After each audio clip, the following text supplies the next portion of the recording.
Doctor, nosotros estamos en un país donde se habla de cultura y no llegamos a ser cultos si no tenemos educación. Y de ahí un montón de problemas porque ¿cómo nos vamos a educar si preferimos comer y dormir y tener las necesidades básicas y mínimas?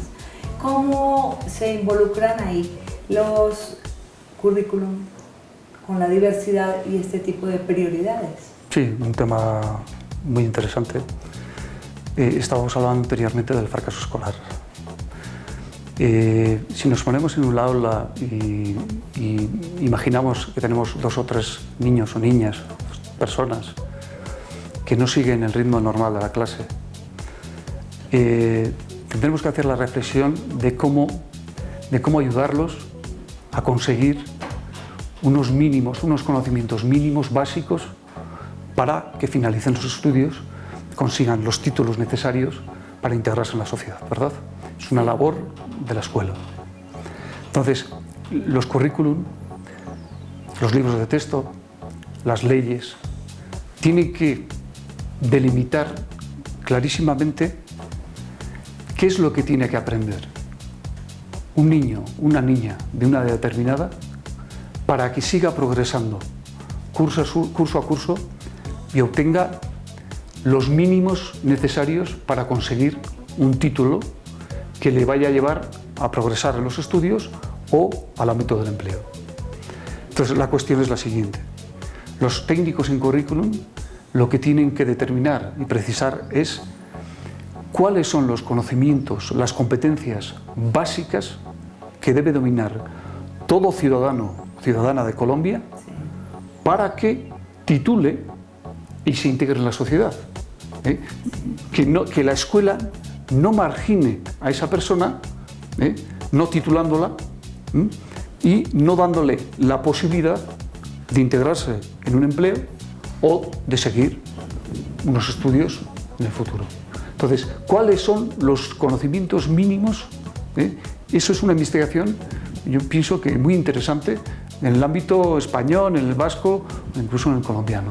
Eso es la Constitución española, de hecho, nos dice que todo niño, toda niña, todo ciudadano o ciudadana tiene derecho a conocer, dominar una serie de conocimientos básicos para integrarse en la sociedad.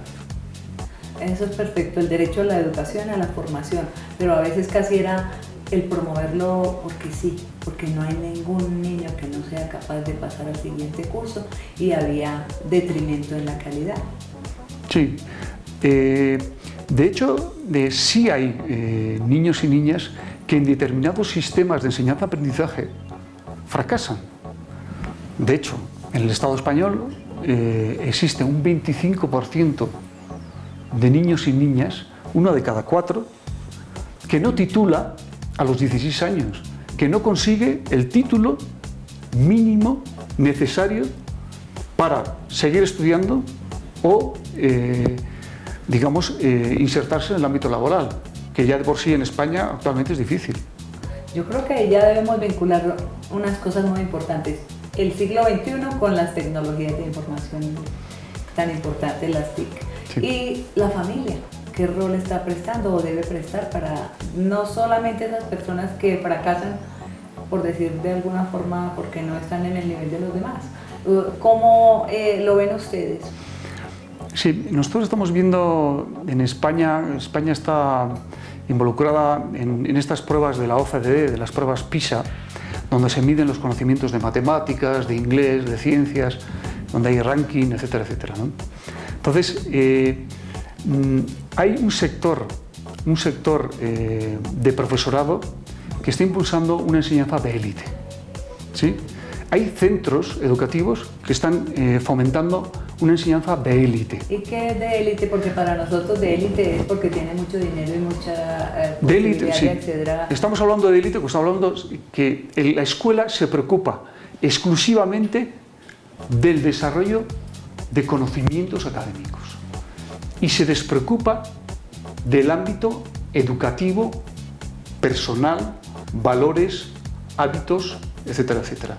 Entonces, ahí sí que tiene que haber una comunión entre el profesorado, la escuela y la familia, para que la formación de esa persona sea una formación integral, que no sea solamente una formación sesgada en los conocimientos de las asignaturas, de las disciplinas, sino que sea, aparte, además de eso, que es necesario, además de eso, tiene que haber una formación en pautas, en valores, en actitudes, ¿sí? Porque al fin y al cabo la persona se tiene que integrar no solamente en un empleo, se tiene que integrar en una sociedad donde tiene amistades, donde tiene personas que tiene que conocer, donde tiene que integrarse, donde tiene que convivir.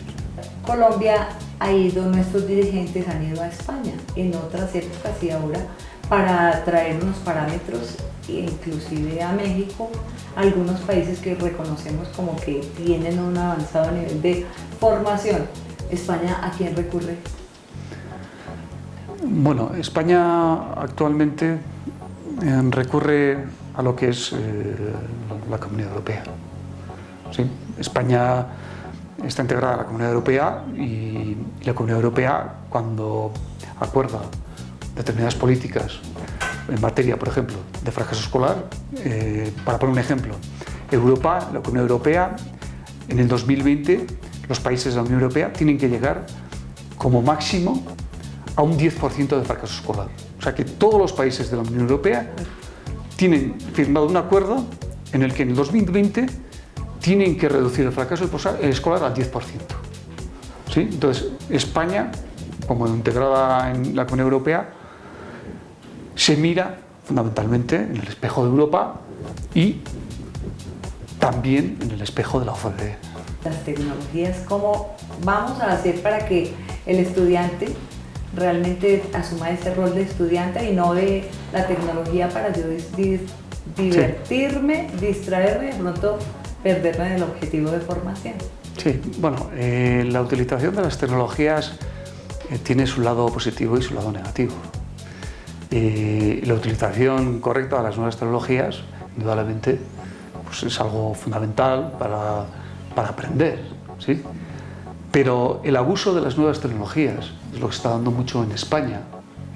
El consumo de horas de nuevas tecnologías, en videojuegos, etcétera, etcétera, está llevando a los adolescentes, niños y niñas españoles, a asimilar una serie de pautas en los videojuegos de violencia, ¿sí? Pautas que son nocivas para la educación integral de una persona. Entonces, ahí sí que tiene que haber una comunión entre la escuela y la familia.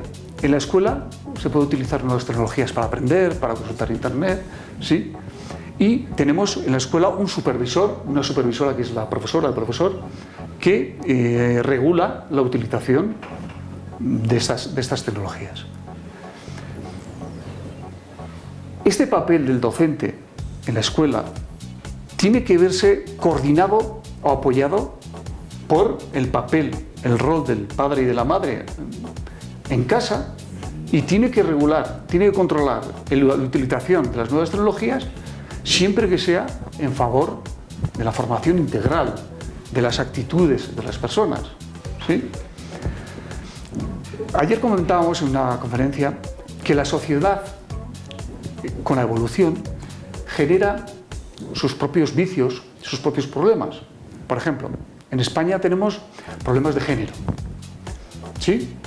Entonces, claro, si la escuela se dedica a conseguir resultados académicos solamente, y si no hay nadie que asuma el tema del género, en este caso, en la sociedad, ese alumno, esa alumna, ese niño, esa niña, ese hijo, esa hija, al final, no va a asumir el concepto de igualdad, ¿sí? Y no va a asumir una actitud en favor de la igualdad entre sexos, ¿sí? Entonces, la familia, en las TIC, en temas de género, en temas de salud, consumo de drogas, por ejemplo, en los adolescentes, tenemos un problema también en España importante. Aquí también. La colaboración entre escuela y familia es básica, pero no solo entre escuela y familia. Ayer comentábamos que la escuela, la familia, las instituciones sociales, porque las instituciones sociales también educan. O incluso el municipio tendría que fomentar programas transversales, educativos, para el fomento del desarrollo integral de una persona. No solamente del fomento o el desarrollo de las matemáticas, que son muy importantes, que también hay que trabajarlas, pero no solamente las matemáticas, no solamente las ciencias o el inglés. Hay otras facetas de la vida de una persona que son tan o más importantes que una asignatura. Y yo pienso que ahí creo que la mayoría de los políticos y los responsables educativos de la educación, pienso que están de acuerdo. Hay que fomentar las actitudes. Y en ese fomento de las actitudes, la escuela, la familia, los agentes sociales e incluso el municipio tiene que tener su protagonismo.